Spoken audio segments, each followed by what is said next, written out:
The jury is out. The final verdict is upon us. Tonight, Creepy Daddy Michaels and Bubba's Bullies are facing off for the final. This is exciting stuff. CDM and Bubba's are basically tied in every category except for Splash. So X-Elite Gamer is now kind of fishing around. These survivors are having trouble actually getting gens done. Now, Freaky JT kind of running away a different direction, and she is able to juke just out of the way. Really well done there by Freaky JT. And all the gens popping now, getting an adrenaline here, and it looks like they're going to have Freaky JT coming off of the hook. We have one exit gate getting open. That's a really critical moment because now they can have a 4-man escape. Going for the 4-man, they are not afraid. But is that going to be their undoing? Was this a mistake on their part? A rejuvenated trip now, third hook. So if there was a time for them to leave, it would be now. Only one gate open so far. However, King Pleb Warrior now back in a chase with the nurse. The nurse catching up very swiftly, but he is going to make it to the exit gate. And that's probably going to spell the end for X-Elite Gamer. On their first game of the day, it's going to be really tough for them to come back from this. And I know that there's only an 8-point difference here, but for either of these teams to have any type of lead is saying something. It's massive. It is saying something. All right, everybody. Bubba's Bullies versus CDM. We are back here with trial number 2. Just about to jump into the game right now. And yeah, it's Coal Tower again. That's right, folks. Coal Tower again. And we're seeing a spirit. King Pleb Warrior now off to the gens. Apply some of that pressure. Keep things going. Keep things moving. Definitely want to see a lot of that. Once again, letting the Claudette get away. This is a problem right now for King Pleb Warrior, not able to commit to getting one survivor down. Currently trying to focus down on all for Domo, but at this point it may not be enough. A beautiful play by the survivors here. Now the adrenaline coming in. Holy crap, Asteroid 261 and X-Elite Gamer both getting 2 adrenaline simultaneously. That was so well coordinated. Alfred Domo still in chase, the only one remaining who can go down. This is the only chance he has to actually get a kill out of this game, or these survivors are going to take it away. Now body blocking for Alfred Domo. Lots of body blocking, just not allowing it. Spirit being really patient, able to get the down just barely right at the exit gate. Everybody escaping except for Alfred Domo, going to be the one who goes out. A similar, very similar ending to the last game we just saw. Holy crap. 34-29 in favor of Bubba's Bullies. They have now come ahead from that 8-point lead, pulling 5 points further ahead, and now a 13-point difference in this game itself. We are here with Bubba's Bullies and CDM. We're going again, and my God, it's so close right now. Bubba's Bullies versus CDM. Bubba's now surviving against a Bubba.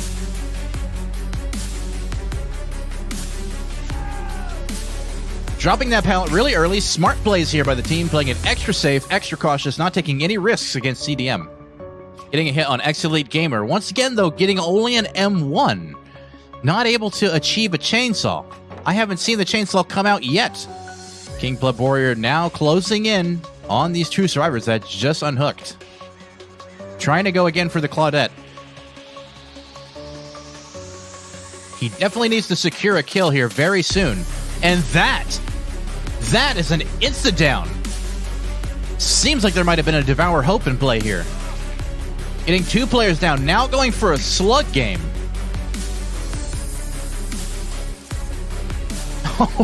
I don't know if we want to comment on what we just saw there, but that was a missed decisive strike. CDM showing big here against Bubba's Bullies as a Bubba. And now we see a 3-man recovery. Adrenaline. 3-man adrenaline. And we see them opening one gate over here on this side of the map and opening the other gate on this side of the map. Getting it down to the wire here, 40-43 as we speak currently. Getting an instant down on Asteroid 621, who got a little bit greedy over there. Second hook for Asteroid 621. And I think they're going to just leave him behind. My goodness. So that is the score after 3, 48-51. It is neck and neck here, folks, going into the 4th trial of the finals. I'm through the roof right now. So the first thing we noticed right away, we should talk about, first thing, is Bubba's Bullies is killing against CDM's survivors. And we see X-Elite Gamer with a Spirit, second Spirit of the day, Spirit being an extremely oppressive, extremely strong killer in the right hands. The question is, Is X Elite Gamer the right hands for this Spirit? Already getting a first hook before the first gen even pops. Losing a little bit of pressure here as the Cybers are able to finally get one generator knocked out of the way. Finding now Freaky JT out in the open. Going down right by a tree, not quite able to get to safety. And now we see King Pleb Warrior working on their generator, possibly looking to go for the unhook. Really needs to snowball here. 3 gens left. Needs to start considering how she's going to procure a snowball. Jeff taking a hit here at the TNL wall jungle gyms. Reminder, this is Suffocation Pit, and we see a lot of these walls and jungle gyms right in the center. Oh my god, going down right by the ballot. I was just going to talk about the safety of these jungle gyms, and then the Spirit just completely undoes all of that with her phasing, coming straight through, knocking him right down, right by a pallet. And once again, we see them just go outside of the safety, going out to the tree again, getting it down. I don't know if it's some kind of mind game where they're trying to get away from the Spirit, but it's just not working. I would just be staying in the safety of the jungle gyms, but they just keep leaving the safety and going out to the middle of nowhere and getting downed. Really just playing against them. This is so close and intense, trying to mount a little bit more pressure on that generator. These survivors just showing really strong how they are, and the last generator gets done! Guys, this could be game over with no deaths this game from X Elite Gamer. Is he going to be able to pull it out? Able to get the down on the ASMR Big Lizzy. ASMR Big Lizzy being the only one on Death Hook. A perfect opportunity for X Elite Gamer to pull something back. However, the survivors, if they're smart, are going to be working to get out right now. And that's exactly what we see them doing. There is no reason for them to stick around any longer. It's time for them to go and get out as quickly as possible. Unfortunately, it does take 16 seconds to open an exit gate, which means there's just enough time for her to mount a little bit more pressure and maybe even out the score here. Now chasing Rejuvenated Trip behind the Suffocation Pit, but then leaves it. Going instead for one of the exit gates. One of the exit gates already been opened, the other one now being opened as well. King Pleb Warrior seeing his way out. I think this is going to be it for X Elite Gamer this season. Only going to be able to secure the 1 kill. It looks like that's going to be it. No matter what she does here, if he gets the speed boost, he's going to get out. Yep, that's it. He's able to get out very easily. Quick and swift. Goodbye. All 3 survivors escaping. CDM looks like they're coming out pretty strong ahead in these tallies. Guys, I think this could be it. I think this is it. I think CDM's going to be the one who takes it home tonight. These scores are being tallied right now, and that's just about the end of the story this season with CDM getting 70 points and X Elite Gamer 64. Sam, is that the final score? Yep, that is the final score. That is the final score, ladies and gentlemen. 70 to 64. Only a 6-point lead with CDM taking it. It was just so close all around this season and this match altogether. It's just...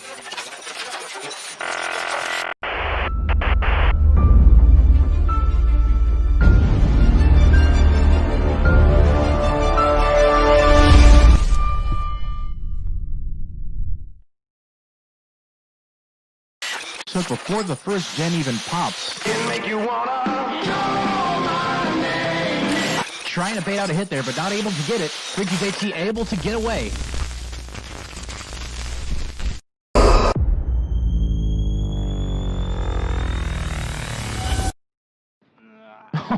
That was a missed decisive strike.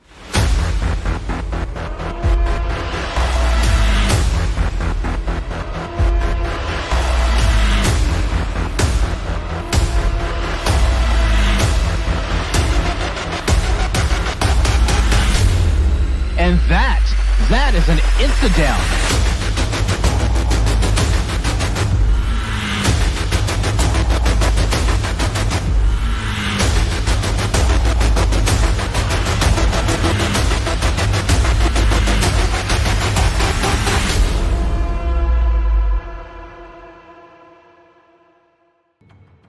Here we go.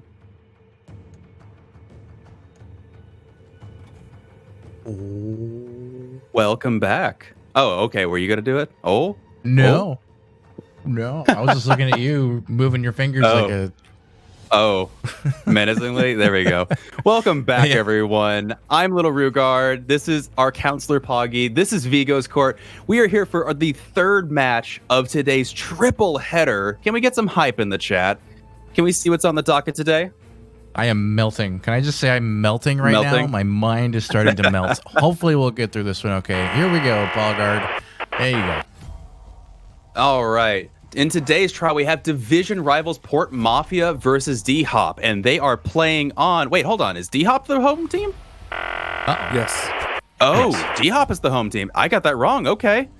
We play on Badham Preschool number 2. Oh, right. Okay. I did not realize that. It is 144 square tiles, 9,216 square meters with, and static and back, 7 hooks minimum, 12 hooks max, no permagens on this one, and is on the Springwood realm. It is one of 5 Badham configurations. This one is a bit interesting. We talked about this during the map draft. Badham 2 is not necessarily one of the more balanced ones. Usually you see 3 through 4, usually 4 and 5.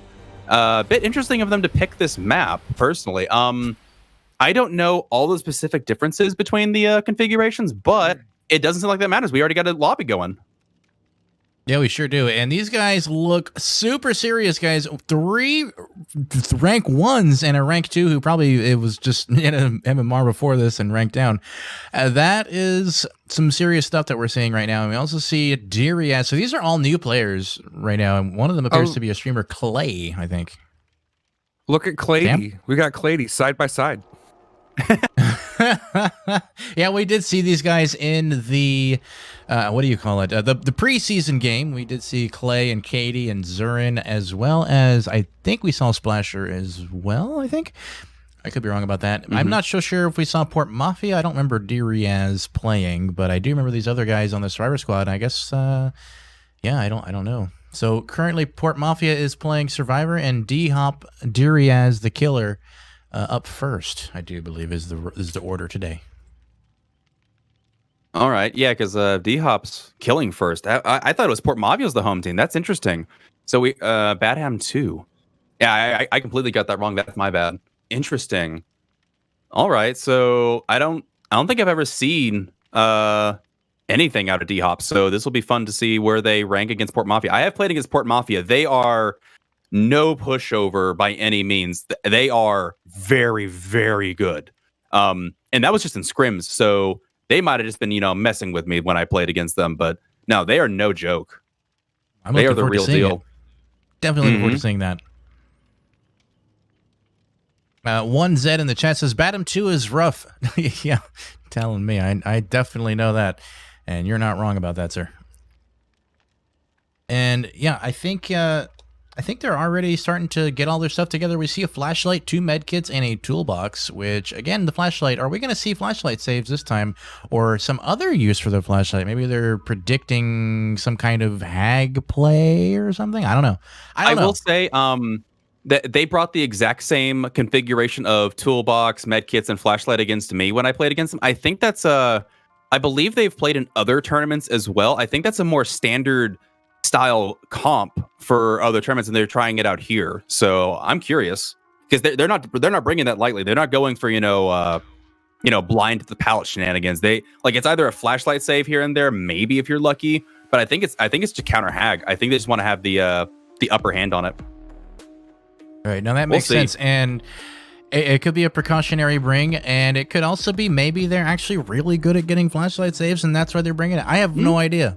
But I'm looking forward to finding out, that's for sure, because to me, medkits, toolboxes are pretty uninteresting. Flashlights are the most interesting item you can pretty much bring into the game. So I guess we'll find out what they're going to do with it. But before we get into any of that, let's go quickly to the rule. Yeah, well, we can't bring those, I don't think. But we're going to go quickly to the rules and be right back in just a moment. Hello, everyone. We're going to be going over these rules and explaining how they work. So, 2 teams will go head-to-head, playing each role twice for a total of 4 trials. In play order is home team kills, survives, and then kills. In addition, teams get points in the trial for objectives, escapes, and hooks. And teams can't bring or use keys, iridescents, event items, or add-ons. Survivors can only bring 2 of a perk or item. Survivors can only bring yellow and brown items, and BP bonuses are awarded post-trial. Broken rules may result in penalties or restarts. Alrighty, ladies and gentlemen, I am Poggy. I'm your counselor today. We're looking at Week 1 matchup division rivals DHOP versus Port Mafia. And can we just say to the team in the back here, we got myself and Rugard, Sam, Pretty Good Fang, everyone just kind of, and a bunch of others. I'm probably missing some people, I apologize. But so many people hanging out in the back, doing so much work for the last, 6 hours now we've been streaming. And it's so much fun for sure, but definitely exhausting, and we're all definitely pulling through really well. Good team efforts, getting all this sorted out and getting it working. I'm so happy to be here with you again, Rue. Of course, we love doing the stream together. That is like our favorite thing now, I think. Oh yeah, I have been having a blast doing this. This has been I'm glad you guys gave me the opportunity. Oh, we're getting to match. I'll say that for later. Okay. I was gonna let you finish, but that's fine too. Oh, okay. It's still like the whole game setup. So we walk into Clay and then Katie down in the basement already doing totems. Is she taking a page out of Pretty Good Squad's book? Who knows? Zurin just now getting in with their toolbox, and we do see a Michael Myers, which is a map like this. Bringing in Michael Myers could be tricky. But we don't see anything particularly special about this Myers in terms of he didn't bring a scratch mirror, I don't think, or anything like that. But no. That wouldn't really work out too well. That would have been a rough move to do something like that on a map like this. I feel called out. And no, on that map it makes sense that you were on, so don't feel called out. No. Hey, Dateria 101, join the jury. Thank you so much. Welcome to the jury, my friend. We appreciate your support and love to have you here. Thank you so much. And what? Ooh, yeah, they heard the noise. They're like, oh crap, Michael Myers is in town. He's hanging out in Badham Preschool. And we see him chasing after the Nia in the basement. The basement being a pretty strong place depending on the spawn of the pallets. And we don't see a pallet spawn right there. One of the, I guess you can call it a god pallet. But he does get the hit at the vault there. Very nice. And is going to abandon the chase right away to go for the generator instead. Giving it a nice kick. Maybe a waste of time, I think. That generator wasn't particularly far along. I wouldn't say that I would spend the time kicking that, rather than going for survivors. But, he finds someone right away, so not a huge time waster. But we'll see how he plays with that from now on. He gets into Tier 3 very quickly. Is he going to get the down on Quentin? Oh, Quentin turning around very effectively, getting out of the way of that. And oh no, Michael Myers getting some whiffs. Quentin doing a really good job just staying out of the way. Michael Myers kind of mind gaming himself on that one and getting the stun. Very nice play by Quentin. And let's see if we can get a view from Quentin's side. Splasher, of course, is who we're looking at, by the way. And it's funny that I know Quentin by sight, but not most of the other survivors. It's interesting. But he has abandoned chase with this player and instead goes for Katie, who goes down right by the telephone pole. Really well done, Michael, using that Tier 3. And instead of continuing to use it, maybe because he's almost low on it, we can't see the timing on Tier 3. But presumably he's not almost out of Tier 3 yet. So I would probably have gone ahead and slugged and gone for another player. What do you think about that? Would you have immediately gone for that or used your Tier 3 continuously? I don't know. I don't know if I would have popped it that early. There's there's a lot of pallets up still. Like that Quentin just used them up for most of that time, and they didn't get anything out of it. They got lucky that they got Katie down. So yeah, they probably should have just slugged him and tried to make something else out of it. I agree. Right. No, not the best use of Tier 3. Yeah, I think the Tier 3 had another 20 seconds left on it and spent that time, about 10 seconds of it hooking, and that could have been time getting down another survivor, getting a slug, getting someone out of the game temporarily. But instead, he spent it doing that. And, it worked out for him. He got it down and he got a hook, so I can't really fault it too much. And speaking of hooks, my hooks are not showing on the screen. I'm going to go ahead and look into that really quickly. I am so sorry, folks. Can we fix it? Instantaneously? Let's see if Poggy can fix it without breaking everything. Okay, we see Darius now going into the basement. Glitch by Vigos, yes. And there they go. There's the hooks. Very nice. See? It's a big nothing burger. Everything's fine. So, Splasher working on his generator. We got 2 generators done, by the way. Port Mafia showing a lot of strength on this map. Again, this is a very survivor-sided map, I think, right? Is that kind of the agreement that we have? Oh, but a nice I was Tier under 3. the impression, yes. Ooh. Yeah, but Michael making short work of that Claudette, getting her down pretty quick. He might even be able to get a pop on this generator, too. Ooh, but it does go down. Nia coming right back to it. Well done, Nia. Well played, madam. Jeez, no fear at all from these survivors. Not at all. And he's still in tier 3 too, but it doesn't matter because she's already injured, so it's not like it's going to affect her to be in tier 3. Playing around the car very well, dropping the pallet early, getting out of the way. Is she going to go for the vault? Oh, she goes for the fake. Oh. Michael Myers swinging and whiffing right there. And another fake. Oh, no. Oh, I don't even know if that was technically a fake so much as just, now that would have been a fake. But the other one, Michael just swung early, getting a little bit too eager. Oh, no, honey, what you doing? And one generator remaining, 5 minutes and 40 seconds into the game, and 4 generators completed. And this one already more than halfway done. This is going to be a clean sweep for these survivors and a quick work out of this team. Let's see. Ooh, we missed something there. Michael Myers working his way into the shack, but everybody kind of like cockroaches just scattering away at the sight of Myers, leaving him very little to do. Leaving the healthy survivor behind, probably the smartest thing we've seen today. Literally, there were 2 unhealthy survivors working on that generator, and they left Quentin behind, the only one who was not injured, so that he could have taken a free hit. And, oh, Quentin tries to bait the hit, but he doesn't fall for it, going down. Splasher right by the window. Oh, Splasher, if only you could have seen how much distance you could have maybe had there. You might have actually gotten to that pallet. I don't know. What do you think? Do you think he would have made it to that pallet if he hadn't have faked the window? I'm not completely sure. I have to look at it again. I don't know if he would have. It was pretty close. Michael got some distance. He does. And he has a pretty far lunge in tier 3 as well, much farther than tier 1. So really tough to say just from having seen it once. So we'll have to look at the replays, of course. And now we see the survivors working on more gens. They've spread out now to work on other generators, which is going to probably be devastating for Michael at this point in the game. I think this is going to be GG. This map, not very ideal.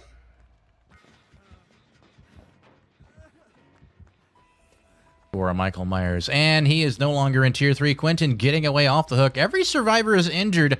I don't know if they would want to reset here or if they're just going to kind of push through. At this point, it's really close to just being a GG for the survivors, so maybe they just kind of want to push through.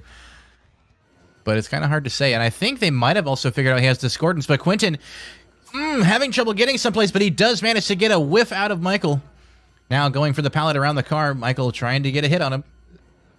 Lining up for the chase, and we see him getting a bit greedy with the pallet. Probably should have dropped it, but he dead hearts forward, getting a little bit of distance and the whiff, and is not going to drop it, instead going back the other way.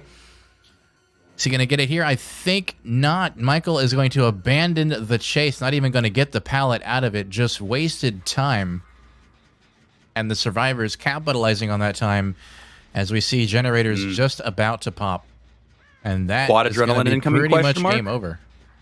Quad adrenaline. Ooh, no, you wouldn't have quad adrenaline. You'd have a double, but quad would actually be a violation, so you wouldn't see that. 2 adrenalines, though. That's insane. Yeah.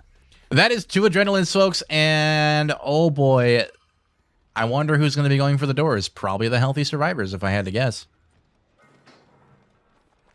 Well, that would explain why they were not bothering healing. They had 2 gen. They had 1 gen left, almost done. Yeah. Strong plays. Claudette doing her Iron Will crawling around the map thing that everybody yells at me for all the time. Yeah, the gen split, certified persona, the gen split is insanely strong. Yeah, they were just way too far apart. There was no chance for Michael to come back from that, unfortunately.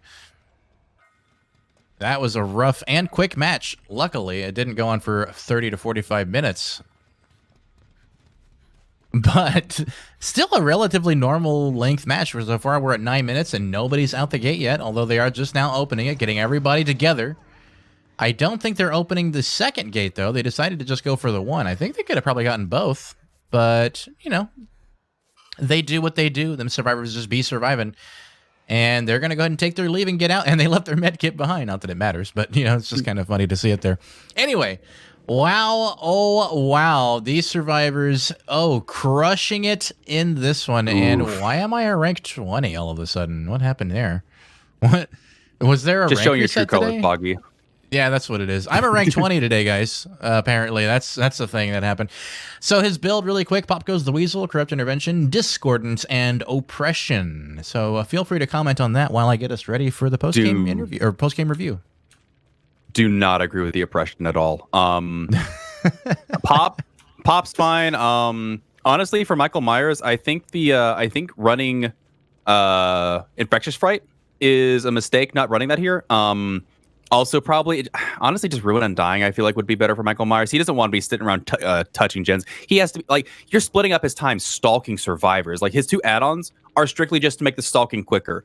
You're spending so much time stalking, you don't want to be spending that extra time kicking gens. I think you'd want to be running Infectious Fright. I think it's Ruin Undying. Corrupt, fine. You didn't do it. He didn't get anything out of it, though. Corrupt was useless this game.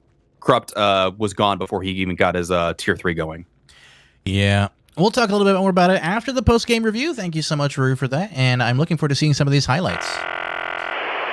So, first things first, guys. You're watching Week 1 Division Rivals, DHOP versus Port Mafia. Both new teams to the league. Welcome, both of you. We're glad to have you here. And you're watching Vigo's Court. Ladies and gentlemen, that was trial number 1. And they got 5 generators done. This Survivor Squad on Port Mafia showing their strength already. Escapes all 4 of them getting out. A absolutely brilliant play. Only getting 3 hooks from Michael Myers. I mean, a tough map for most killers, but Michael in particular, and no kills, unfortunately, for Michael Myers. And we'll see how they do. 27-5 currently in favor of Port Mafia, currently leading going into trial number 2. So, yeah, why am I getting another invite from Splasher? No, okay. Yeah, I apparently switched over. But go ahead and do your highlights thing, and I will be right back as I get into the invites. I'm about to say, Splasher is from Port Mafia, and they are going to be killing for the next 2 games, so that would make sense. They would probably be setting it up for you. Honestly, Michael is a super tough killer anyway. You spend so much time stalking, and good teams like, again, Port Mafia, good teams are going to just deny you stalk at every turn. You can bring the add-ons like they did, you're just like, you're not going to get, they're going to make it painful just for you to get to tier 2. And honestly, I think they're playing a bit lazy, giving them the tier 2 and tier 3 so quickly. Maybe it's just because they didn't expect a Michael in here, but either way, like right here, just giving Michael no slack whatsoever. I don't know if they meant to pop tier 3 there, but it was not a good move, I would imagine, personally. There's virtually no pallets down at this point. You didn't catch Quentin out in the middle of nowhere. There was 2 very safe pallets around there that they could loop. Again, and this map is relatively survivor-sided, so there is that. It was working against them there, but yeah, Oppression. Yeah, it's not a league powerful perk. If you're going to be running anything other than Ruin Undying, you probably need to be doing Pop. Surge situationally is also pretty strong, but no, not having Infectious Fright to try and snowball, just tough. Port Mafia is showing just how strong they are as a survivor squad.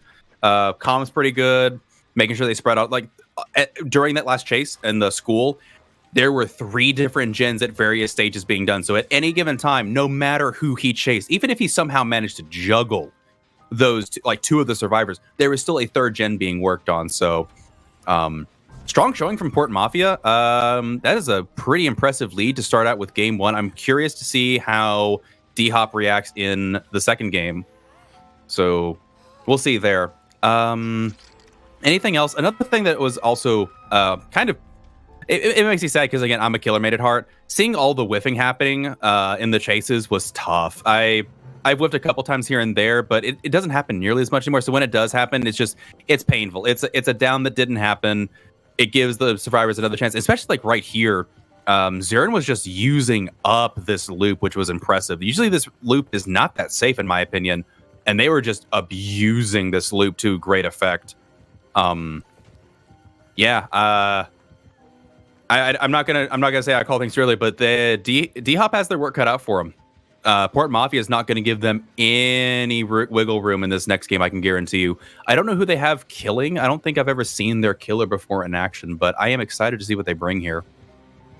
All right, Rue, I would like to take a quick quick intermission. I'm going to request something from Sam. Just one moment.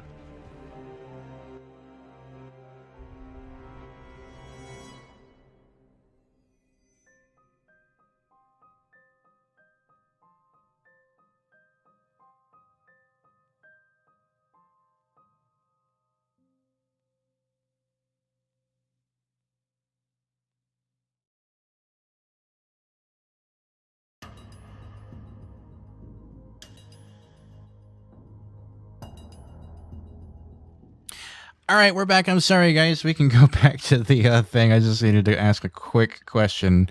And yeah, we can go back to the clip. I apologize. So you're fine. We can continue talking a little bit while we wait to see what's going on. But yeah. There's not too much more to say.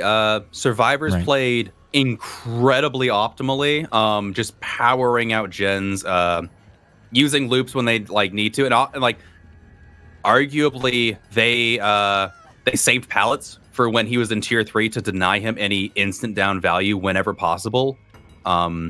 Just honestly, just incredibly strong survivor showing. I can't imagine what they bring in for killer, but we'll see shortly, I'm sure. Yeah, and maybe it's also just me. I feel like the game was rigged from the outset in the sense that Michael Myers on this map he doesn't have a lot of map pressure in general. Michael's a lot slower than other killers, and it's quite a large map in general, and a lot of ground to cover with the basement. And I just feel like some other killers might have performed quite a bit better just from that. You know, like going into it, Michael had a disadvantage just based on that information alone, and I'm definitely curious how they're going to recuperate from that going into the next couple of matches. Actually, to expand on that too, Badham is actually under 10,000 in square meters, so it's a bit smaller than medium-sized maps. But like you said, there's like multiple 2-story locations. You got the basement level below the school. You got the basement level in the house, and then you've got the second story in the other house. So you've got a couple of multi-story buildings that aren't small either. So that probably makes it feel bigger. To invite his team, Puggy. Okay. Thank you. Appreciate it. All right, guys, I am setting up the prediction right now. We're setting up a will DHOP pull ahead of Port Mafia prediction. Those of you who want to vote, you can start your voting. You have 10 minutes to vote. And that's quite a lot of time. So good luck on that one, guys. If you happen to get it right, we'll see what happens. And you'll said see it before you hear it on this map. Lusty, I think is agreeing with you there, Poggy, saying bad killer pick on this map, and I don't know if I strictly agree, but it definitely wasn't the best. Look at like how many fences and high geometry there is. Like if Michael's getting stock, it's not free. He is going to have to like work and sweat to get any stock that he needs, which is unfortunate. Yeah, for me, it's mostly the preschool itself. The preschool just increases the amount of ground floor there is to cover. So while it is a smaller map, or at least like a medium-sized map, it kind of goes up to more like 1,100 or 11,000-ish, or maybe even closer to 12,000 with the added 2 levels to the elementary school. So I don't know. It's tough to say for sure. But at the same time, I don't know. Michael Myers on this map, I would not have brought him myself, but maybe they're just trying to see like how it works and experimenting a little bit their first games of the season, and we'll see how they do. And looking back at that play right there, by the way, I think he could have made it if he hadn't have faked his way, because he stepped aside from that shack a little bit and had a little bit more distance on Michael than he did until he came back for the fake. So I think if he had actually committed to just going all the way around, he might have made it to that pallet just fine. Possibly, yeah. Like looking back on it, you're right. It was a bit further than I might have thought. But at the same time, behavior didn't get to decide it for us. It might have been one of those things where he swung through the pallet and like it looked like he hit him and then he just didn't. I don't know. Right. You know. Yeah, that makes sense. Dead by behavior. Good one. Oh man. For anyone, I'm seeing some people that are following. For anybody new to the chat, we got 69 viewers. Nice. We are Vigo's Court. We are a competitive DBD league. We got merch at vigoscourt.tv. You can go check that out. We have a Patreon. You can go check out patreon.com/vigoscourt. We have a Discord, !Discord. You can go check out as well if you want to join the league. Try and make a team. Talk to us about host commentating. What was the email for business inquiries? league@vigoscourt.com. Cool. Thank you. I need to put that down in my little spiel too. Let me just enjoy my coffee here. A professional video guy or streamer might have put it on the screen, but I didn't think of that. So, I mean, we can just make it. Get good, Poggy. Get good. I know We can make a command for it because, yeah, we got some commands that we're working on. So, yeah, the Patreon command's also not working. We need to go check that afterward. Well, it's fine. We're good. We'll work on it. I do want to point out that we have sub badges coming Monday. We have some new emotes in there.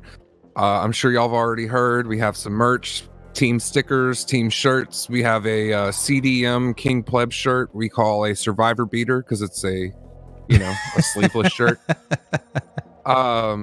We have mugs, Vigo's Court mugs, Vigo's Court t-shirts. We have a mouse pad. If y'all want a mouse pad, we got all kinds of crap in there. We got a website you can go to check out rosters and stats and get to know the players. And we have Discord, Instagram, Facebook, Twitter, and as you know, Twitch and YouTube. And today's stats for today's games will be uploaded whenever the hell I feel like it. I'm a little bit too tired right now to do it immediately, but I will get to it by tomorrow. It is the weekend. Let me take my weekend, guys. Give me a break, would you? Okay, just give me a break. No, I'll be back tomorrow to make sure after we do the stream that we get all the stats for this week uploaded and done. It only takes a couple minutes because it's all scripted, because I ain't doing that by hand. What are you, crazy? Oh man, no. Manual. Could you imagine? No. Could you imagine in 2021 doing stuff by manually? Could you? Yeah, even copy pasting just sounds like a nightmare. No, bump that noise. We're getting asked how long is Poggard going to remain secret. I don't know what you guys are talking about. I have no idea. They're on drugs or something. I have no idea what they're talking about. You also should add an 8-ball command. Yeah, that's a good idea, actually. I like the idea of that. Yeah, we'll definitely look into that. First, let's get the other commands working first, and then we'll look into adding an 8-ball command as well. Definitely sounds like fun. I don't know why it's not working. It might be a setting with Nightbot or something, but we'll look into it. Yeah, it could be. Whose team am I representing with my mouse pad? It depends on how you think about it, because you're dragging your mouse over their face all the time, so maybe you want to get one of your enemies as a mouse pad. I predict Port Mafia is a good team to constantly drag your mouse pad over the top of. Currently, by the way, spine chills. Go ahead. Oh no, I was just making a joke. Oh, all right. Well, speaking of predictions, currently, will DHOP pull ahead of Port Mafia? 95% say no, 5% say yes. Total of 14 votes to 3. So interesting. Ooh. I wonder if DHOP will actually pull ahead and prove all of you wrong. But before we do any of that, we need to check out the rules a couple more times today. This will be trial number 2, and I'll be right back. Hello, everyone. We're going to be going over these rules and explaining how they work. So, 2 teams will go head-to-head, playing each role twice for a total of 4 trials. In play order is home team kills, survives, and then kills. In addition, teams get points in the trial for objectives, escapes, and hooks. And teams can't bring or use keys, iridescents, event items, or add-ons. Survivors can only bring 2 of a perk or item. Survivors can only bring yellow and brown items, and BP bonuses are awarded post-trial. Broken rules may result in penalties or restarts. Can't imagine. All right, everybody, we're back, and my crew should probably be quiet for a moment so that we don't hear all the private chat about Poggard. Now, division rivals DHOP versus Port Mafia going head-to-head right now and loading in as we get ready to go. They are on trial number 2. DHOP's name taking up the entire screen. It's so cool. I love that. Here we go. We are in. Let's do some spectating. Because, yes. And we see Ash Black 85, Cdills _9, Young Flex with 2 G's, and Data Raw 101. Or Datara. It could be Datara. And we see a hillbilly. Hell yeah. I don't think we've seen a hillbilly all season or last season. I could be wrong. What is going on? The hell was that? That had to have been some lag. Now, if that continues to happen, we'll have to look into what's causing it. It could be some ping issues.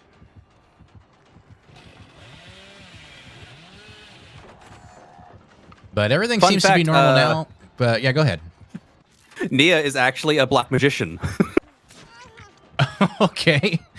All right, then. So Young Flex taking a hit at the window, and we're going to be going around the building. She's going through the hedges, but Billy kind of leaving her alone. We do see one generator about to pop, though, which is a score for DHOP. And now we see Katie chasing after the Nia again, who is, of course, still injured. Now, he could just kind of straight up turn into an M1 killer here for a moment and kind of just go after Young Flex just, straight up, M1 because he's already injured. But still opting to use the chainsaw. And, of course, this is now kind of a dead zone except for all these wonderful windows that do make it difficult. Although he did open the doors to the sides and the back, so Poggy, that is definitely going to play in his favor. Poggy, can you confirm that there's an object in the match? I think we're looking at him right now, yes.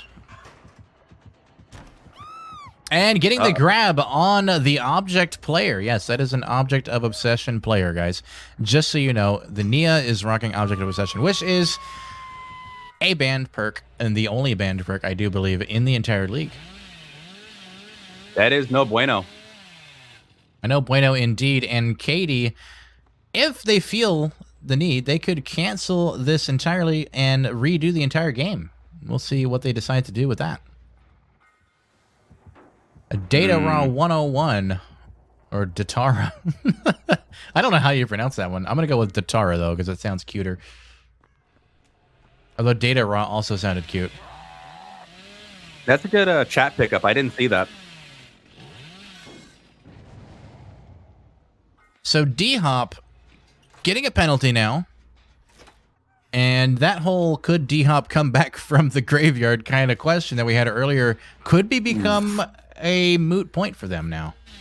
And we'll see how they do with it. Katie doing her best to get across the map, using her chainsaw to her fullest capabilities. Not really able to capitalize on these survivors. What was that glare? That was from the fluorescent light, I think. And we see back here a Zarina? I'm going to go with Zarina. It sounded good when I said it. And a Spirit Fury play right into a second down. Very nice play by Datara. Oh, not Datara. Katie on Datara 101. Well done.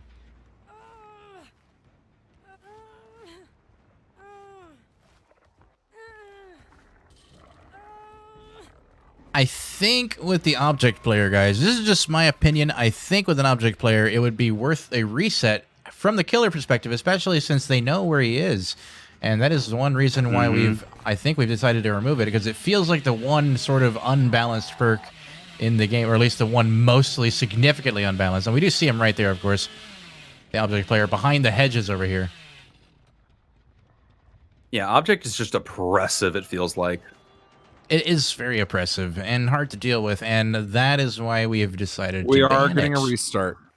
We are, in fact, getting a restart. They are opting for a restart, and I don't blame them for that one bit at all. That is not at all a bad call. Can we clarify, too, that they can accept both the deduction and the reset if they choose? If you accept one, you're accepting both. The only thing you can deny is the reset, or like you can deny. Yeah. Okay. Just making sure. Just making sure people in chat know that they're getting both of those applied.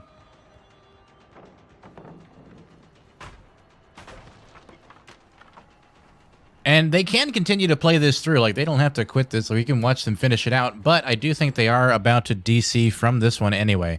So, yeah, that's going to be it for that game, unfortunately, ladies and gentlemen. I don't think we're going to do a post-game review on that one. Instead, we'll just go ahead and wait till we get back into this one. So, oopsie daisy, DHOP making a critical error for their team, and we're going to go ahead and reset these scores, Sam, if we can, so we can get back. All right, so this was a mod slip-up, and so what I'm going to do is I'm going to take the foul off, but the reset is going to stand. Can you explain a mod slip up, please? One of our mods was asked if it was banned. I don't know how they didn't know it was banned, but either way, they asked if it was banned. The mod said it was not banned by accident. It was not an intentional thing. So, yeah, here we go. I think that is a fair recuperation to give them the reset and to go ahead and get the points back. It doesn't seem like it was a nefarious decision, so yeah, that's a fair call, I think. So I'm going to go ahead, Sam, if that's okay, I'm going to reset the scores on the score sheet really quick. And we get back to where we were before that game played out. There we go. Just for chat clarification, the 10-point penalty will not be applied. We are going to replay the game 2 that we just saw. Correct. And that is their decision. All right. Well, luckily, this shouldn't be too long to load in like the previous ones. Well, I don't know. They might be like, oh, I can't take object. Now what do I take? I don't know. No, yeah, I mean, stuff happens. It's going to happen to the best of us, and you know, it is what it is. We move on and we learn from it. Again, this is still week 1. People are still getting their head around everything and getting their head around the rules. I understand the rules are long and hard to read. Long and hard. I certainly don't want to read them, and I had to. So you know, I was drinking at that moment, Pocky. You did it on purpose. Oh my word. Oh my word. You're killing me over here. You're welcome, sir. My humor never gets old. It's all dad humor. All for Domo says it was mentioned in the captain's chat. Full announcement. It was. That is true. Yes, and the I believe rules are the on the most website. recent update to rules. Yep. Yes. Most recent rules should update that ban. Yeah, we sat down and had a chat because they were talking about it. Essentially, the thought behind it is object of obsession. So you have 4 survivors versus 1 killer. 1 killer gets 4 perks. 4 survivors get 16. That object of obsession acts like a 20th perk for everybody because the team's just going to constantly call out killer position. And it's almost like playing with 5 survivors. Bad Ham, Gas Heaven, it's almost impossible to get rid of that object because they're behind a wall, like a literal wall, and getting to them is really, really difficult. You saw how much Billy had to sweat just to get that one down. So, and to be clear, this wasn't like decision.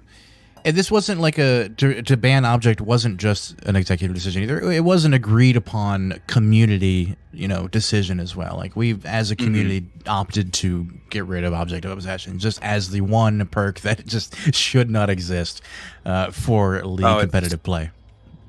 It's so oppressive. And again, I'm a killer main, so I'm going to have a very strong opinion on object, but that perk just feels so bad. It's so bad. I don't normally have a problem with it on Hag, but that's because survivors always forget where the hell Hag's traps are. Yeah, if you put down all 10 of your traps as Hag, they might remember 1 or 2 of them, but I can guarantee you they're going to forget 1 and slip up into it. So it's pretty much game over. You can't hide from a trap. You're gonna get into it. Yeah. I mean, it's very rare. The really, really competitive teams probably are gonna remember where every single trap is, but the SEAL Team 6 is not something you get every day, Yeah. Yeah, for sure. Yeah, and in pubs specifically, like this, obviously we're talking about lead player, just pubs. If I see an object of obsession, normally I don't tunnel or camp or go full sweat in pubs. But if I see an object, no, I'm gonna make their life miserable if I can help it because I want to actively discourage that perk. I mean, if it's a Laurie Strode running it, like you said before, I think you will let him slide maybe, but to get that adept achievement. Otherwise, get wrecked. Anyway, we're loading in again, folks, and as we do, let's just be reminded of what a wonderful Saturday it's been. Oh my gosh, who doesn't love Saturdays?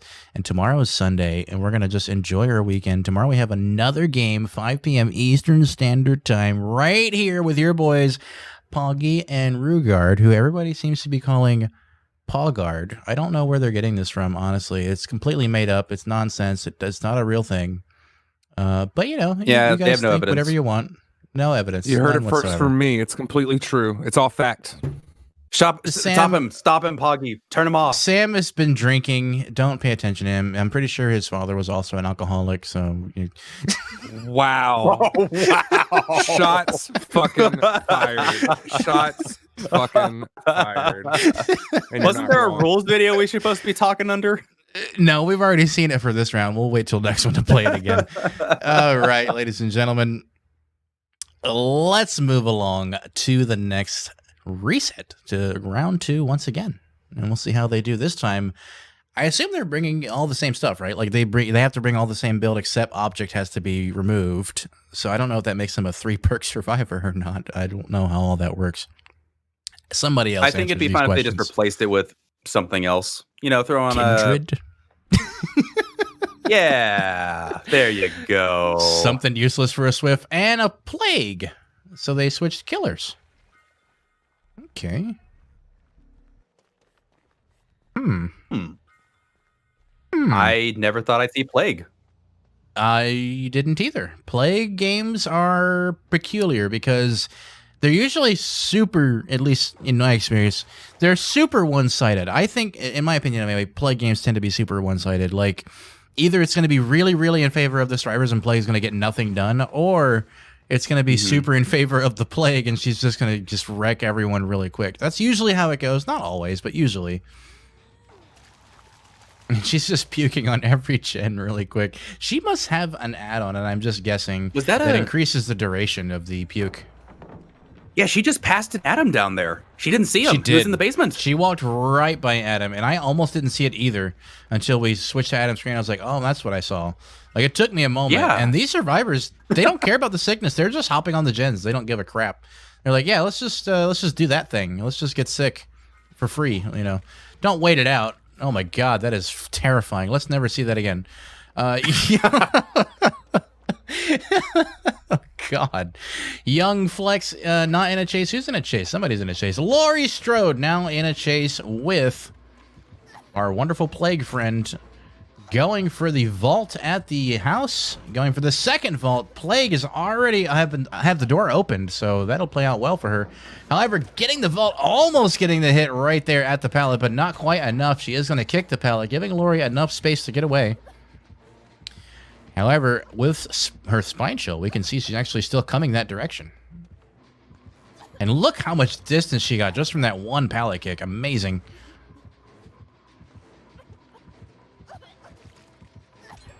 Let's switch to the killer perspective for a moment there. Yeah, she does get the down on her at the pallet. Unfortunately, Laurie didn't have enough space to grab it, the pallet, but very close and could have gotten it. Now we see 2 generators already done. Fantastic.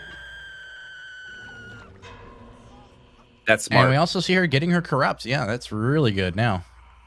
So she grabs the corrupt, which if you don't know what corrupt purge is, for those of you that don't like obsessively watch games, she has a power which is puking, which gets survivors sick, and then over time they get injured. Now, corrupt purge doesn't get them sick, but it does cause injuries and can get them down. It's basically like almost like throwing hatchets at survivors, but instead it's just a lot of bloody puke.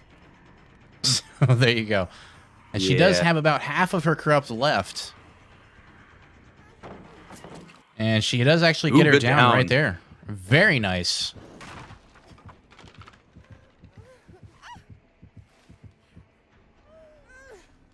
Ninetales saying, and Sam, maybe you can chime in, I thought everything had to stay the same in a reset, minus 000, obviously. Now, that means that they were wondering why Billy's not back in. That's a good question. Not a question I answer. I'm a production guy. Sorry. That's a league manager question. League manager.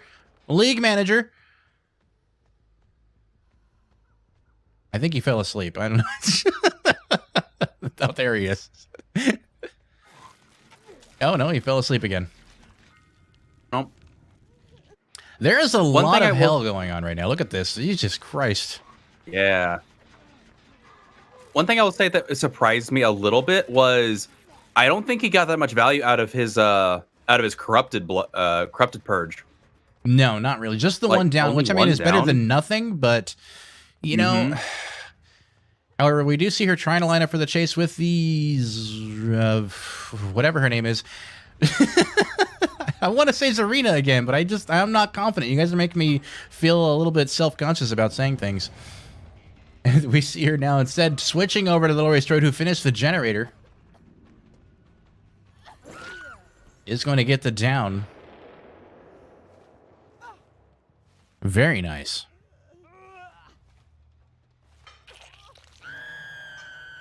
Ninetail That was says, still one I'm friend. asking because I thought it was a rule to keep everything the same on a reset. Sam, we would love for you to chime in on this one because I don't have these answers. I'm sorting it. I'm sorting it. That's all we needed to hear. Thank you very much, Sam. We'll get back to you guys in a moment with an update on what's going on. We are not trying to cause confusion, we promise. I just don't know anything, so. Personally, I do believe that is the rule. I think we're gonna need Let's to like avoid have a little come to speculation, rules though. chat. Yeah, let's avoid speculation and just wait to see what Sam says. Ash Black 85 now in a pallet loop, getting a lot of puke thrown at him, trying to maybe get him injured with the puke before actually going for a hit. Very nice, she does get it, and he gets him out of the loop, going down Ash Black right there by the pallet, not able to vault it, not able to get away. Brilliant play by the Plague.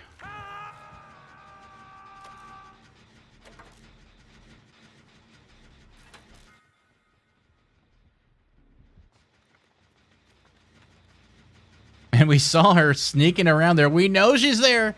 We know. We saw her. And there she goes. Going to get a pop goes the weasel on this one. Yep. Is going to get it. Very nice play, Katie. Well done. And we see her going now after the Laurie Strode again. Let's switch over to Laurie if we can find her. There she is. Laurie Strode taking some puke to her back.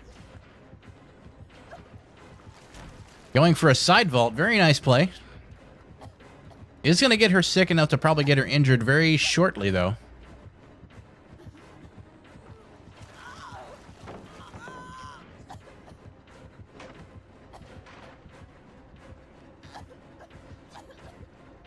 Chat is saying there's no hook counter. Is it not updating, guys? I think we're busy doing There's a something else behind the reset. They scenes. have to reset. I'm trying. Yeah. Got it. I'm trying to get people to reset. Thank you. Now, we didn't know what was going on because we just hadn't heard. Sorry about that, Sam. So, yeah, they are doing a reset, ladies and gentlemen. A second reset on Game 2, once again, keeping us here even longer, unfortunately. But that's okay. Oh, I don't mind. jeez. I'm truly am enjoying the games regardless. I mean, even if it's going to reset, I'm just enjoying watching it. And we do see them, like, getting gens done and stuff. So, I mean, maybe these survivors will not take a reset and take it out if they all get out. I mean, that's ultimately going to be their call at this point. You might even We do see say Laurie Strode go down, though. we're happy to be here regardless. Oh, shit. All right, then. Ash Blank 85 now opening his gate, and we see C Dills _9 dead on hook, unfortunately for them. And one escape so far. You might say We see the other gate open as well, and another escape coming. What's up? and when I say you might say regardless because I'm gone. I'm kidding. It's less And that one is a regard. I'm sorry. 3-man escape for the Survivor Squad. Now, again, whether or not they reset is ultimately in the Survivor Squad's control. And because we weren't necessarily keeping score this time, we may have to go back and recalculate if we wanted to continue. But, again, it's up to them, and we're going to have to just see what they say in the background. In the meantime, I would like to consider the following. What do you think of this build? I thought you were gonna say read the rules. No. No. Monitor and No, I was abuse. not. I like that. I like monitor and abuse on Plague. Lets you get up close. Because Plague has this inherent problem with servers. There is a check to see if the quote unquote vomit actually hits. And I have more had my fair share of cases where I projectile vomit on a survivor. They even make the animation, but the server doesn't register it. So I guess trying to ensure that they do get really close to make sure that they get those early infections. Corrupt, actually, I do really like on Plague. You can corrupt 3 gens and then, no pun intended, use her own corrupt and corrupt another couple gens. And then you go searching for survivors. As soon as you see that someone got infected, you go right back to one of the gens that were infected and see where they are. Good early game knowledge, good early way to get everybody infected. I don't approve of when I said it was smart when they got the hook and then they immediately drank up their corrupted purge. I thought that was very good. However, when you do that, you need to proxy camp a little bit. You need to like make them think that you have monitor interviews. You can make them think it's safe to go get that unhook. Then you come right back, spit on both of them. They're both down. Keep that one person slug, hook the other, and then keep going around and doing it. The whole point of using that corrupted purge right there and drinking up is you force survivors to cleanse if they want to make that save.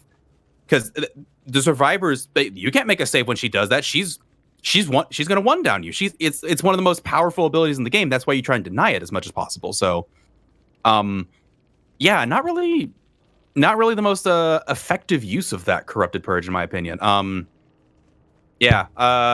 Otherwise, fairly standard build. I like the use of monitor. I have never really seen it that much, but I do like that personally. Yeah, everything else. What was it? Blood Echo? Blood Echo. Yeah, we've had this discussion on Legion as well. Blood Echo works very, very well for them. The hemorrhage is not necessarily a big thing because you're not healing anyway out of her infection.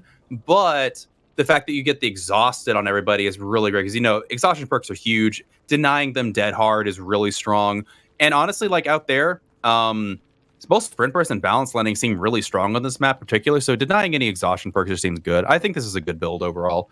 And because you took so many of those for chasing and utility perks, you can only take Pop Goes the Weasel for your gen regression. And if they had more hooks, they probably would have got more use out of Pop too. But Paul, they only can I get you to quickly review the game? Rue, can you take over the stream? And I'm still talking to people. Can you review the game, Poggy, and get the score correct for me? Okay. Rue, you keep the stream going, and right. I'm going to continue talking to people. All right. Where do you want me to go, Rue? Do you want me to watch? You have clips running, or what do you want to do? Actually, I'd be down to go back to the Michael game if you'd be okay, because I mean I liked the play game well enough, but honestly the Michael game I thought was more interesting, how the survivors played around Michael.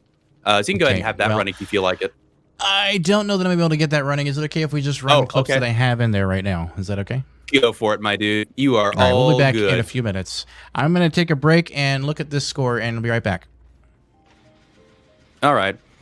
So yeah, while we get that straightened out, we can look at these clips. Also, we can talk about... I'm curious what chat has as far as opinions on Bad Ham themselves. Obviously, I saw earlier that someone was stating that 4 is the most balanced. 1, 2, and 3 are all perfect squares, and all having the same meter squared, all having the same amount of tiles, while the 4 and 5 are slightly... Well, 4 being slightly smaller, 5 being slightly bigger than the other two, have more... lopsided sizes. I'm assuming it's because the squared feature makes it a bit harder for killers to get point to point on map, would be my guess, would be the reason that people say it's more survivor sided. Not really sure. I haven't studied it that much. Now as far as killers on Bad Ham, I think any of the S tier killers are obviously fine. Hag has plenty of spots where she can put traps and get some easy downs. Spirit and Freddy are again obvious. Plague, I'm not so sure, just because there's a lot of tall geometry in some places. They managed to make it work. Plague, personally, I would be a bit weary of because there's a lot of fences, there's a lot of tall geometry, and you can't always guarantee you're going to get the puke through the window. So, it's hit or miss for me. Billy, honestly, I think Billy isn't even half bad. There's a lot of windows though, and if survivors get the heads up that you're coming, you're definitely not going to get the instant down. Or carrying when he got a so Safkin anymore.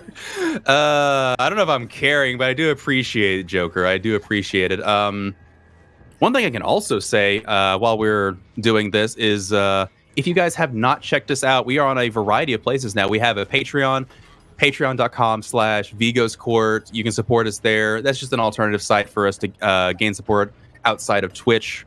We have YouTube where we post all of our season games. You can go check out and review.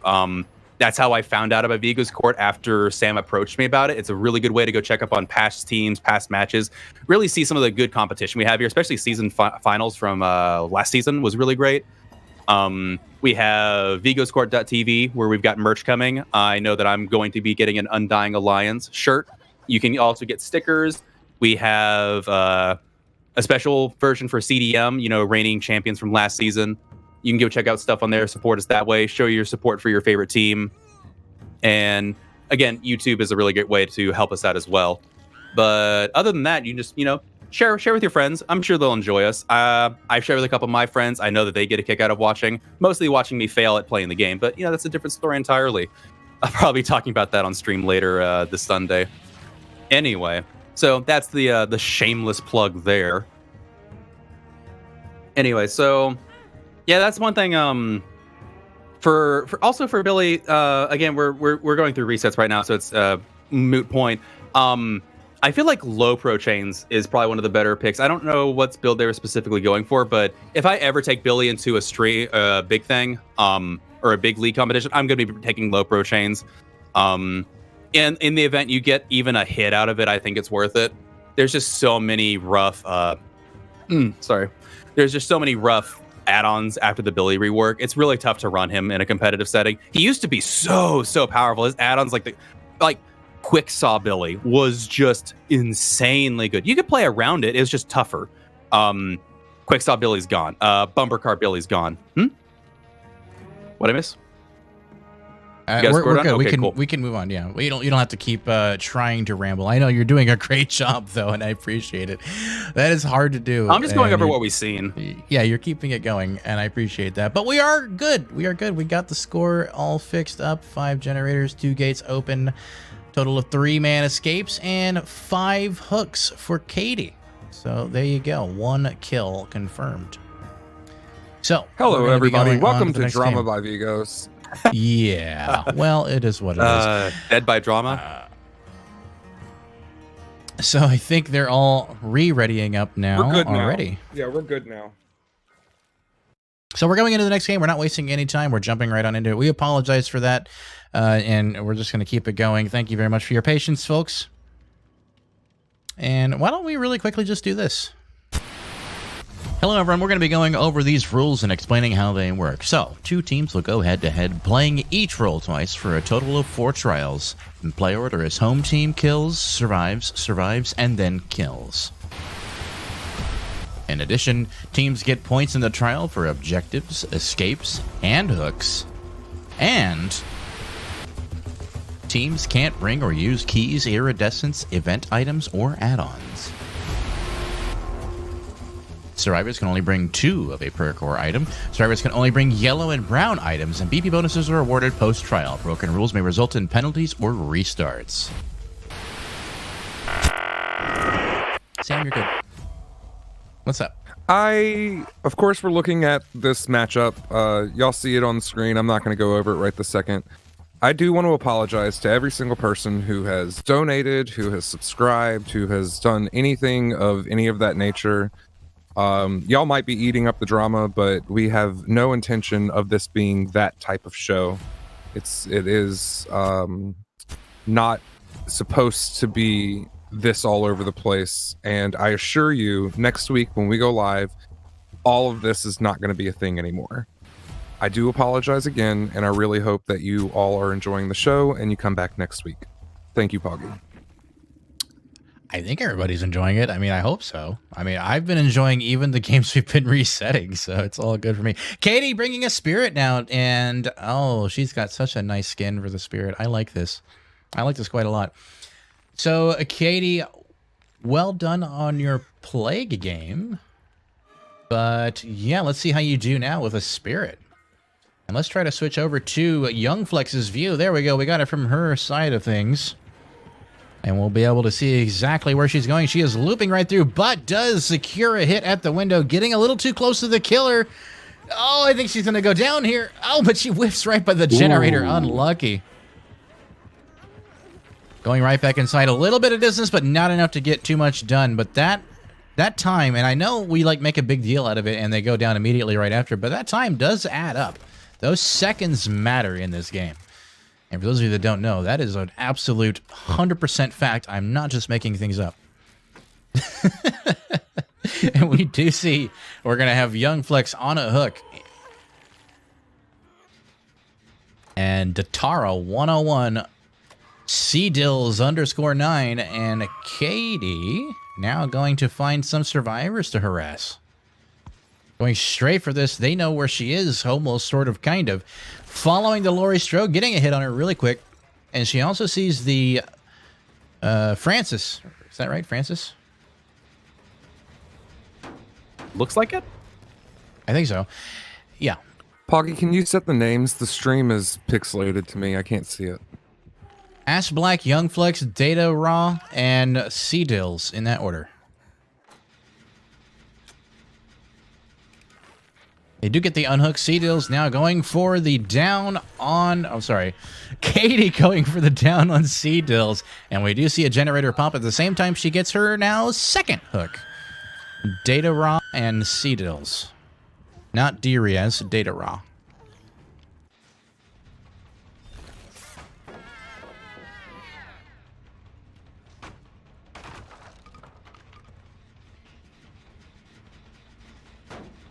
Who's the last one? Sea Dills. It says Sea Dills over here. I think you have it in there as Chills. Whoever has it in there put it in incorrectly. It's not Chills, it's Sea Dills.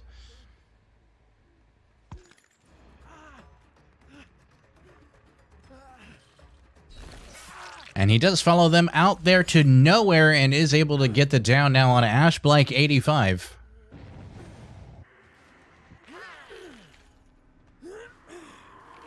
And that'll be third hook for the Spirit. And one generator still completed only as they get ready to finish some more. But they have quite a ways to go on these second gens. It is taking them a while. The Spirit has a lot of opening pressure right now and has managed to hold them back pretty well. Just keep cycling. You say that, through but and there's see two if people anything's on, going like, everybody's on gens. They are sitting on gens now. Like, she doesn't have pressure at this moment, but she had very good early game pressure, and now she's kind of losing a little bit of that. And dropping that pallet really quickly. That is a god pallet, I think. A lot of people might disagree, but I consider that to be something of a god pallet. 100%. Yeah. Some people would disagree with that statement, and that's okay. They're allowed to be wrong. And Young Flex now. We see another generator popping as well, making for now 2 gens done. And Katie going after the Laurie Strode. She heard her from like miles away, getting her down very quick.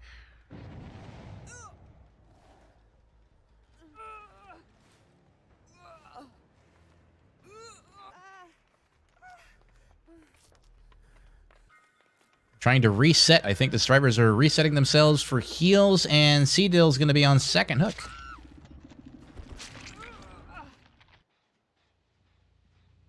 Katie phasing away to the other side of the map. Very nice. And she hears a survivor very, very close by. Is she going to get her down? There's usually a god pallet down here. Sometimes 2, I do believe. But, oh no, right in his face. That scared me. Holy cow. And is able to get her down and gets the pallet out of the way at the same time. Oh, but a decisive strike is going to save him once. Very nice. Wow. Ash Black 85. Yeah, that scared me too. Oh, no. Dropping the second wasted pallet there. Twice now. Getting another pallet out of the way and going down anyway. And going to get a basement hook. Unfortunate for Ash Black 85. That'll be second hook for Ash Black. That is so unfortunate for them. Those are 2 incredibly strong pallets that are gone. Yeah. Yeah, those are really strong pallets, and now they're just gone for nothing. Mm-hmm. That sucks. I can feel that from their side. I really can.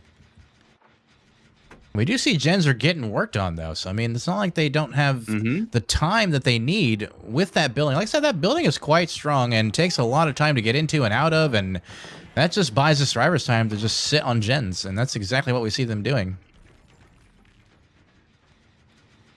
You see this one nearly completed, almost not able to get a pop-off, very close to missing that pop. And I know you guys don't necessarily know she has pop, but I'm pretty sure the survivors figured it out by now. And if not, it doesn't matter.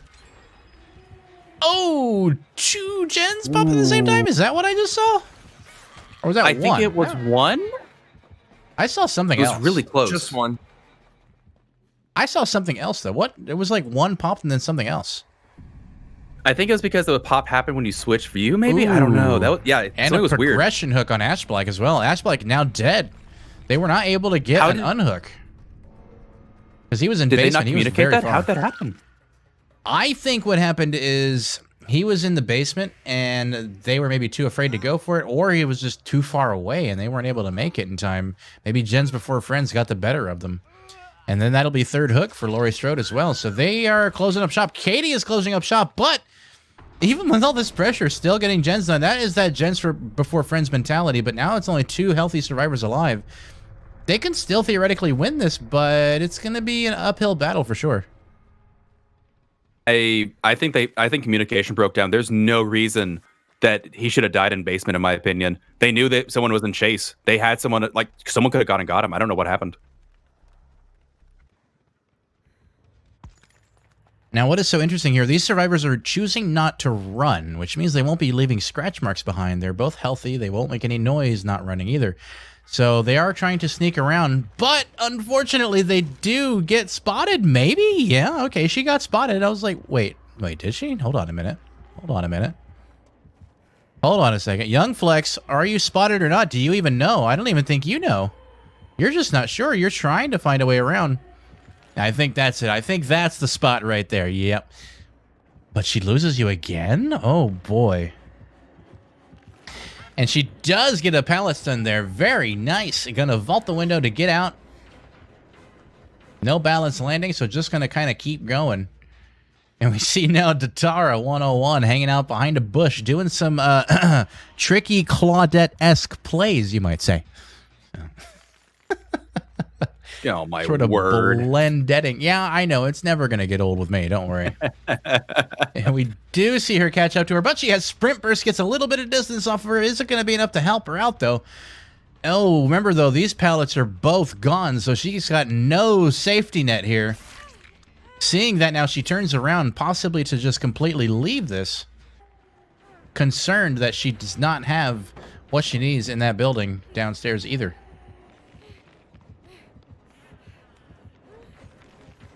But Tatara is going to go down inside the building looking for safety, but there is no pallet down here, as we know. And we're going to see them use both. Oh, no. Oh, no. It's going to get them both, I think. I think she's going to go for the four-man slug, too.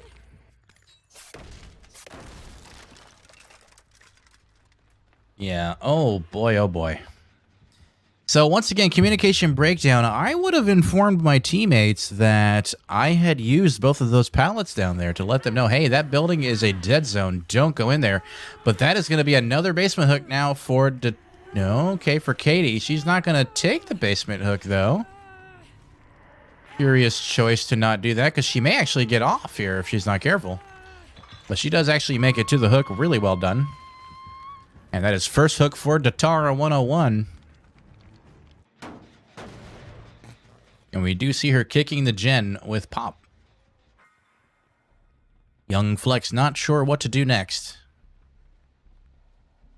Just kind of sneaking around, maybe going to go for the unhook, but maybe better play is to just not and let it play out.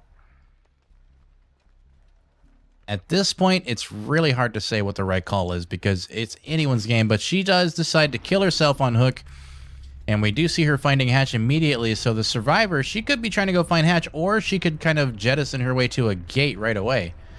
But, oh no, you're not going to be able to make that, I don't think. I don't think so. No, denied, and not going to be able to make it out. That is GG's, folks. I think this is where we're going to see the end for the Survivor Squad DHOP on this one.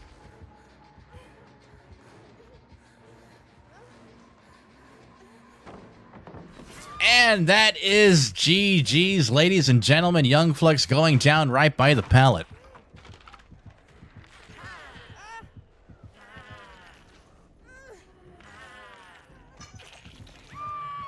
And second hook and a progression to third.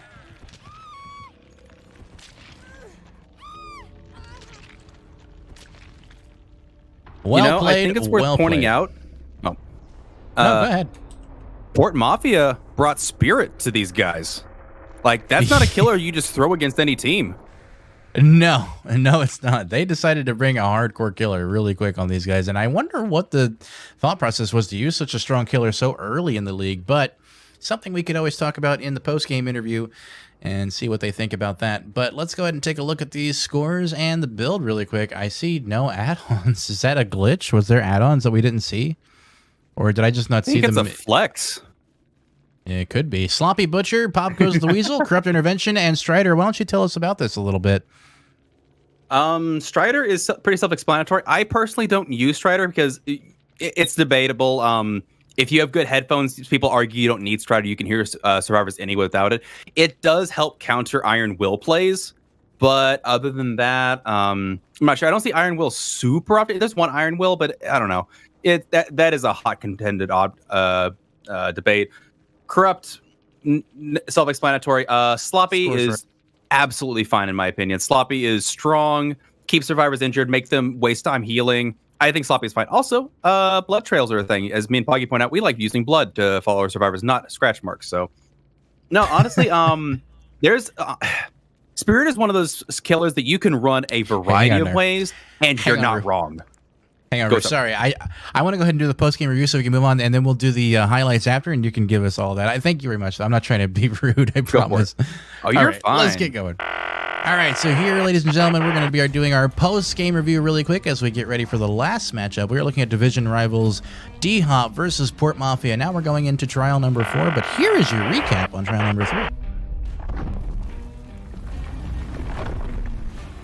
We saw a total of 4 generators get done, which was pretty close to nearly all of them, but I think there was too much Gen before Friends, and we also saw 0 escapes, almost able to get the hatch at the end, but it was denied, and a total of 8 hooks. Well done by the killer and a 4K. So congratulations to Katie on that, bringing Port Mafia 23 to DHOP's 9 so far, and I think that's going to put Port Mafia in the lead currently, going into trial number 4, and we'll see how they do. As we prepare to go into the last one, we're going to look at some highlights. And Rue, you can continue your spiels. I apologize for the interruptions. Always interruptions. Oh, no, you're fine. But yeah, I'm gonna get there needs to be some order to my madness. Let me get the clips up for you really quick. There you go. Okay. Might even say we complete each other. Anyway, honestly, I'm not sure why they brought Spirit. They were already somewhat in the lead by like a 10-point lead. Maybe they wanted to secure it. Maybe they wanted to make a statement. I'm not really sure why you'd take Spirits. I don't know. Maybe they just wanted to make sure that they secured it, didn't give them a chance to get another 3-man escape or something like that. I don't know. Perk-wise, you can bring any number of perks on Spirit, and you can probably get away with it. As we saw, there's no add-ons. Spirit is such a strong and borderline uncounterable killer at high level play. You sometimes just don't need add-ons. Like you can, and the thing was, she has like Yakiyoke amulet, I believe it's called, which is one of the most busted add-ons in the game because it unintentionally also decreases the time it takes to recharge. In addition to like giving it a faster recharge, it's ridiculous. Spirit is ridiculous as a killer. I'm not surprised remotely that this was a 4K. Spirit is just an oppressively powerful killer. There's a reason that people mark her as S tier. And as we saw, like, I honestly don't have much to say for their performance. Like, it was a standard spot-on Spirit killer, and they did work with it. They did the job. They did what Spirit came to do, which is shove the blade through their chest and kill them all. No, there's a variety of builds you can use here. Survivors did good initially spreading out. I don't know why they died in the basement. I feel like that's a mistake. We might have to ask them what happened in the comms this game, because this was not standard for survivors. Usually you don't see someone just die when someone is obviously in chase. And I don't know really what happened there. For just a moment, Sam, I'm not getting an invite yet, and I know we only have one game left, and we're all eager to see it, and also eager to get on with our lives. We've seen so many resets, so many long games, so many issues today, and we've just been here for so many hours. I think it would be nice to get an invite so we can get on with it. But I do want to see the last game. I am excited to see how this closes out. We are at 61-36 right now. Isn't that right? In favor of Port Mafia. I mean, it's not a shutout, but it's not like a really close game either. So it's kind of somewhere in between. I like the comment. Watching all my survivors, the soap opera. Oh, Ninetales, you are near and dear to us. Yeah, Subjective said maybe a wasted spirit. I don't necessarily disagree. Like bringing spirit's a statement. You don't burn spirit. You don't burn Freddy as a playing, in the league. Those are killers you bring against, defending champion CDM, against loop artists, against Siphon, the tough teams. And instead, going into game 3, they had a 12 or 13 point lead. I forget what it was, but they had a pretty good something like that. Lead. They didn't need to bring a spirit, in my opinion. Again, maybe we'll ask them more about that in the post game. I'm curious what prompted them to bring spirit. Personally, they could have ran back any number of different killers. Even Hillbilly wouldn't have been that bad. I think the reason Hillbilly had trouble was just, again, the object. So I don't know. We can speculate, or we can ask them in the post game, I guess. Yeah, I mean, it's possible they think they're so good that they can just win with any killer, so they brought Spirit just to get it out of the way. I don't know. Maybe it's that kind of thing. But yeah, we'll find out later on, I suppose. Yeah, maybe. Yeah, I personally, I would personally save all S and A tier killers that we can play for the teams like loop artists like we're gonna play later on. I don't know. We can ask them. We loaded up. Nice. We got Darius back on killer. That is correct, sir. Darius, yes. All right, so they're running back again. I wonder if they bring Michael 2.0. Maybe. I mean, it may not be a bad call to just get Michael out of the way, but I don't know. Just get him off the roster list of killers. But there are worse killers you could bring. Clown, maybe. Who is getting a rework? Of course, we saw his rework. Where's the lie? I don't know. Yeah, I don't know. I don't tell lies, generally speaking. Although it is a thing that has happened. So let's see what we got going on. Holiday cookie. That's a cute little emote. Ladies and gentlemen, we're going to take this last opportunity to see the rules, and we'll be right back. Hello, everyone. We're going to be going over these rules and explaining how they work. So, 2 teams will go head-to-head, playing each role twice for a total of 4 trials. In play order is home team kills, survives, and then kills. In addition, teams get points in the trial for objectives, escapes, and hooks. And teams can't bring or use keys, iridescents, event items, or add-ons. Survivors can only bring 2 of a perk or item. Survivors can only bring yellow and brown items, and BP bonuses are awarded post-trial. Broken rules may result in penalties or restarts. All right, everyone, we're back, and we're not bantering back and forth at all. What are you talking about? Division rivals DHOP versus Port Mafia. This is going to be the last game of the day. Finally, we're there. We made it. How many hours in are we now? Almost 8 full hours, I think. Yeah, it's been a long day, guys. We're tired. We're ready to go, but we're not done yet. We have this one game left to go, and we're going to take it just as seriously as all the rest, and we definitely care. We definitely care. I have to tell myself that so I wake up and don't fall asleep. I apologize. And we have a Freddy, so I'm definitely going to fall asleep every 60 seconds. And bringing a Freddy... Poggy, we're still on the division screen. Good, thank you. Whoa, hey, see, I fell asleep. It's okay. We haven't actually seen anything happen yet. Freddy. He's still just kind of walking around. He did. We're literally just now seeing the first chase. I mean, we haven't missed anything at all. And here we go to the Claudette now, taking a walk around the car, which is a very dangerous pallet, but she is going to use it effectively, get the pallet down, and waiting for the kick. Was that... that wasn't urban evasion, right? Okay. We'll just pretend it wasn't urban evasion. No, of course not. It couldn't have been.